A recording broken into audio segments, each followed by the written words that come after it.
নির্বাচনী আচরণ বিধি লঙ্ঘনের অভিযোগ তুলে বানারীপাড়া উপজেলা নির্বাচনে চেয়ারম্যান প্রার্থী গোলাম ফারুকের বিরুদ্ধে রিটার্নিং কর্মকর্তার কাছে লিখিত অভিযোগ দিয়েছেন অপর চেয়ারম্যান প্রার্থী মাওলাদ হোসেন সানা।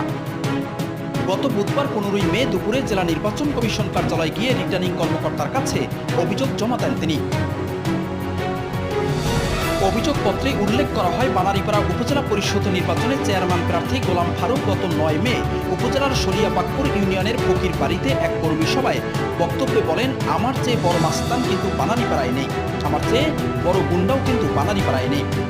মুহূর্তেই এই বক্তব্যের ভিডিও ভাইরাল হয় সামাজিক যোগাযোগ মাধ্যমে। এতে নষ্ট হচ্ছে নির্বাচনের পরিবেশ, আতঙ্কিত সাধারণ ভোটাররা। এমন অবস্থায় অবাধ, সুষ্ঠু, নিরপেক্ষ ও প্রতিদ্বন্দ্বিতাপূর্ণ নির্বাচন বাধাগ্রস্ত হওয়ার আশঙ্কা প্রকাশ করা হয় অভিযোগপত্রে।